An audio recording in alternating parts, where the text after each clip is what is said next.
রাজ্যের মধ্যে প্রথম দুয়ারে সরকার কর্মসূচিতে অভিনব উদ্যোগ নিল হুগলি গ্রামীণ পুলিশের বলাগড় থানা। মমতা বন্দ্যোপাধ্যায়ের নির্দেশ মতো ফের শুরু হয়েছে দুয়ারে সরকার। তেমনি এদিন সরকারি নির্দেশ অনুযায়ী হুগলি বলাগড়ের বিভিন্ন পঞ্চায়েতে দুয়ারে সরকার শিবির শুরু হয়েছে। রাজ্যে সাম্প্রতিককালে সাইবার অপরাধের ঘটনা পাল্লা দিয়ে বাড়ছে।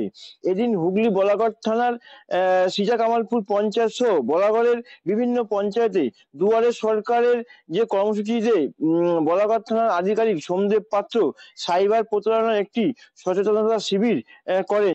এছাড়া পুলিশের তরফে অচেনা নম্বর থেকে কোনো ভিডিও কল এলে না ধরার পরামর্শ দেওয়া হয়। পাশাপাশি অনলাইন চ্যাটের মাধ্যমে সুন্দরী কোনো মহিলা বন্ধুত্ব করার অনুরোধ জানালে সেই বিষয়েও সতর্ক থাকার কথা বলা হয়েছে পুলিশের তরফে। এছাড়া যদি এই ধরনের কোনো ঘটনা মানুষের সাথে ঘটে, তারা যেন সময় নষ্ট না করে অতি সত্বর থানায় এসে পুরো বিষয় লিখিত আকারে জানায়। বলাগড় থানার এই অভিনব উদ্যোগকে সাধুবাদ জানিয়েছে বলাগড়ের সাধারণ মানুষ।